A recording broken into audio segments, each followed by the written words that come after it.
This is chapter 3, called "The City She Raised Me."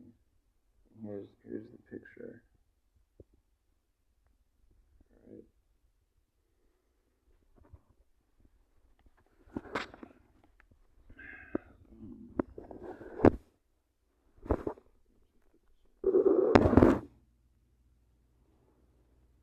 I can't tell the story of my life without including Montreal. The city, radical, romantic, poetic, and imbued with joie de vivre, was an omnipresent character in my parents' histories and also my upbringing. She was like my parents' best friend who came almost a third parent to me, stepping in to raise me when my other two parents were preoccupied or swept up in the politics and culture of the times. In the shadow of the great romances between my parents and their city, I developed my own love affair with Montreal in the 1980s and 90s, falling for her ornate 19th century architecture, her three-line streets, the omnipresent churches and parks of every shape and size, and the ubiquitous old world shops. The eclectic alleyways that existed parallel to all the main arteries offered a patchwork infrastructure that hosted multicultural, multidisciplinary happenings. They seduced me then and still do now. The liveliness of the people in the streets, marketplaces, busy restaurants and bars, public transport and parks was as entertaining to a young girl like me as the plays, nightlife, and contemporary dance performed inside the buildings in the city of art. Extreme weather plays a major role in teaching Montrealers how to live.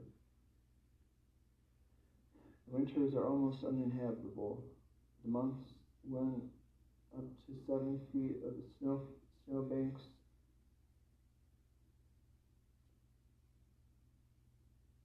line the sidewalks, and temperatures drop to 20 Celsius below zero Fahrenheit. It toughens you up for tundra-style living and sends you into the cozy, tight, closed corners of bars, theaters, apartments, and restaurants to be entertained. Beauty Delicatessen was where my mother's friends worked as waitresses for breakfast.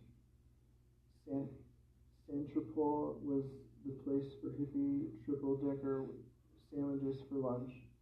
14 Prince Arthur was for Vietnamese pho for dinner. I ate all these cozy, affordable spots as a child, and still do now as an adult with a child. In many ways, Montreal has stayed fixed somewhere between 1942 and 1982, which is very rare for a North American city to make me love her even more. The intensely cold Montreal winters thaw out into long, dirty, muddy springs, which in turn explode into balmy and action-filled summers. The summers are hot as Mexico, and winters are as cold as Moscow, my father often said. In the summer, main streets turned into pedestrian roads to host every kind of artisanal festival imaginable. Puppet festivals, mural painting festivals, modern dance festivals, and local community parades and street fairs. These kinds of outdoor activities happen throughout most neighborhoods and are counterbalanced by international festivals such as the Montreal Jazz Festival, one of the largest in the world, the International Fireworks Competition, the Just for Laughs Comedy Fest, and the Formula One Grand Prix car race also take over parts of the city for weeks at a time. This all leads into a gorgeous autumn when the many trees and parks slowly shade of red to gold, like in a slow motion hangover after a wild summer. The smell of back to school autumn air still signals my favorite time of the year. It is why I can never live anywhere but the northeast of North America. And it is also because I loved my school. The city I loved taught me many things that couldn't be learned in school. But my remarkable, quintessential Montreal school gave me the foundation for all I am today. FACE, Fine Arts Cork Education, was founded in 1975 with a bold commitment to art and the belief that making art the primary focus of children's education would ensure happier and more open-minded people. My mother and a few of her progressive radical friends came on early as founding families. I started in grade 1 and didn't leave the building until high school graduation. I believe my life in arts, culture, and creative communities is proof that a bold 1970s experiment worked. Our days were filled with music, visual art, and performance, and teachers I trusted and loved. Madam Simone Bannon, my elementary homeroom and French teacher, looked like a novel vague film star with her red hair, pencil skirt, tiny cardigan sweaters, and delicate button-down shirts. She was so warm that I quickly recovered from my deep humiliation for being caught giving her my mother's family heirloom ivory rose cameo as a Christmas present in the first grade. She was full of grace. Music was an essential part of the curriculum, and in school band, I chose trumpet out of all the instrument options. I held the first trumpet seat from 4th grade to 8th grade and was the only girl in the section. I took my role very seriously, which planted a seed for being the only girl in a boys' world several more times to follow. My favorite class in middle school was choir, with Miss Ewan Edwards, a Welshman to whom I dedicated my first solo album many years later. He, like everyone's dream of the life-changing role a teacher can play in a child's life, introduced me to the power of music. His teachings transformed me on a cellular level and connected me to my soul's purpose. The ability to shepherd wild middle school children into ambitious music students is a sacred kind of talent. Mr. Edwards illustrated the essence of what I understand music to be, bringing order to chaos. The puzzle and equation of music is in collecting and connecting groups of infinite options of musical notes, words, rhythms, and combinations to build a crafted, poetic universe that means something both to the creator and to those who receive it. It's an awesome experience for all involved. Mr. Edwards had Monty Python looks, a long face, salt and pepper poofy 70s hair, and big square spectacles. A classical yet comical character in wide polyester slacks and suede wallaby shoes, he had a flamboyant UK-style humor that made him so likable. Can I go to the bathroom? A student would ask in front of the class. I don't know, can you? Mr. Edwards would reply, reminding us of proper English, but you may go to the bathroom. I studied with Mr. Edwards from the 3rd grade through 9th. He shared his diverse repertoire with us, from the Beatles' Eleanor Rigby to Canadian indigenous music. I still have a copy of one of those scores. We were taught sight reading for the traditional compositions, but for the indigenous piece, symbols of natural elements and animals were used instead of music notes. This kind of curriculum encouraged us to think out of the box, learning both to read music like a typical Western student and also see it through another lens. My choir class convinced me that music was the most powerful universe out there, and it sure beat history and geography. When I was 14, we performed the Mozart Requiem with the Montreal Symphony Orchestra. It was our first public performance beyond our school auditorium and took place at Place des Arts, the equivalent of Lincoln Center in New York.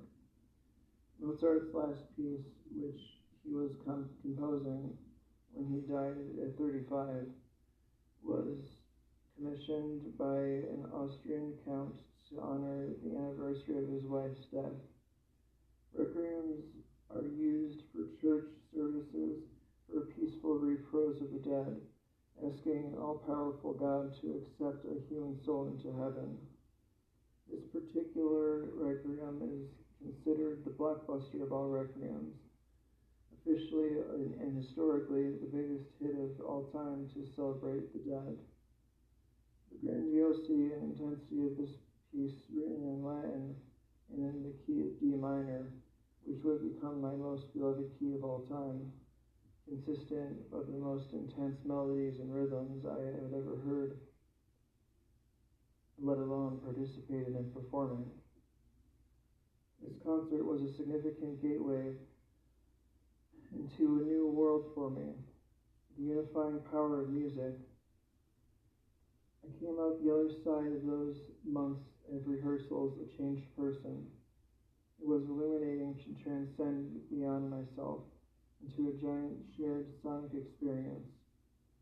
It felt like visiting the cosmos. A few years later, when I found myself in the rapture of playing rock music to big crowds, I realized it started for me with this concert in Montreal. But as a teenager, I just felt the overwhelming rush of the power of things bigger than me. Mr. Edwards consistently urged me to step out of my comfort zone. With a little more confidence, you would have this, Melissa, he told me once after a private audition for an upcoming vocal solo. I never wanted a solo. I was debilitatingly shy and was happiest being part of the group. But Mr. Edwards asked for more. I never did get a solo, but the words of confidence he gave me that day have stuck with me over the years. By contrast, my choir mate Rufus, who came from a family of folk music legacy, was always the first to have his hand up for a solo. Rufus, we are not Broadway. Not so loud, Mr. Edwards would shout. Rufus got all the solos during his time at Face, but was asked to keep the showboating at home. Rufus Wainwright, my first love, and a soul brother for certain. We met perfectly androgynous 12-year-olds just before he was to discover he was a man and I was a woman. Me, a tomboy, and he, a femme. We became fast friends during his 1 year at Face when he was in grade 6 and I was in grade 7. We met for the first time at the big downtown Montreal schoolyard at recess when the new boy made friends with me and my gang of nice girlfriends, and we instantly welcomed him into our circle. Rufus lived with his single mother, Kate, and his sister, Martha, on the west side of downtown, not far from my father's bachelor home. As we got to know each other, visiting each other's family homes after school and on weekends, it was clear that we came from similarly bohemian, broken families. the son of iconic American folk singer London Wainwright III and Kate McGargle.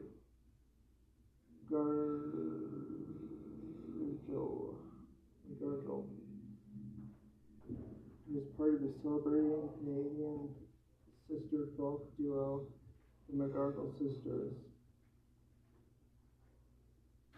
His family was of the musical variety, while mine was of the cultural and political, yet the environments felt the same, expressive and a little messy. Even back then, Rufus was charismatic and poetic and talented, with an incredible cackle of a laugh.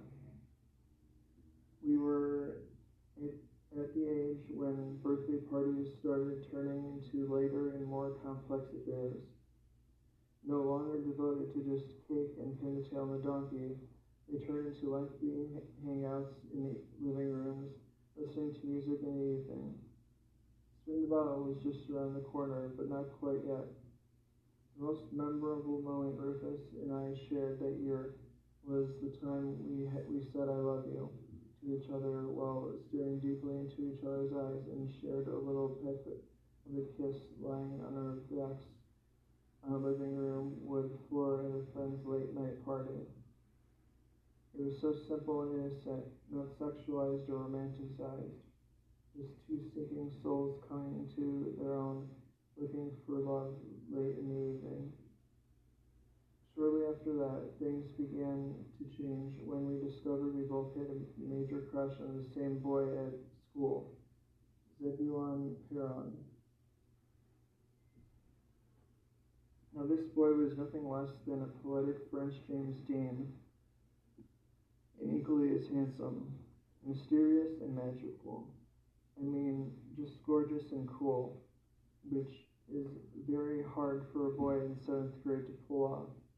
He had black hair perfectly coiffed in Morrissey swoosh, pale porcelain skin with big green eyes, and a set of big ruby red lips that formed a lovely, generous smile.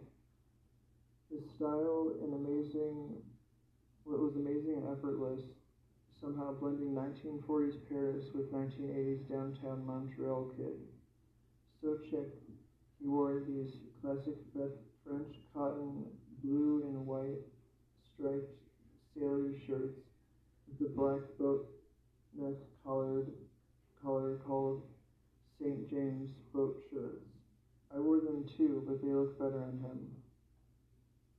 Zebulon lived with his single mother and little brother in a basement apartment at the end of a sweet, short street, ironically named Napoleon Street.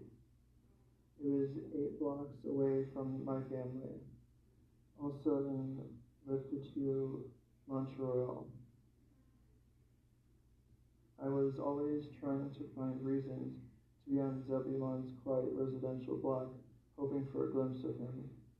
I would sit on my friend's stoop on his route to the metro station, or ride double with my friend on a bike around the block over and over, in hopes of catching a glimpse. In all our years together at base, I barely had the courage to speak to Zebulon. Our most significant encounter was when we all discovered he was the object of both mine and Rufus's desire. It came to a head at Rufus's 13th birthday party that year. As always in the home of Rufus, there were piano playing and family singing, followed by cake at a big dining room table. That's where the truth came out for all. Zebulon sat down at the table, following the magnetic pull to be near him. I reached for the chair next to him and was about to sit there when Rufus jumped in. "I am sitting here, Melissa," he announced with his usual bravado as he slid into the coveted spot. Thanks to my extreme shyness, pale complexion, This was the kind of social disaster that always resulted in me blushing beet red with embarrassment. It was revealed. I was a girl who liked boys, and Rufus was a boy who liked boys. Both of us were contending for the same prize. When the party came to an end and the other guests had left, Rufus and I confessed our mutual crush. It was a revelation that the love we had stated for each other on the living room floor earlier that year was not the same kind as our love for Zebulon.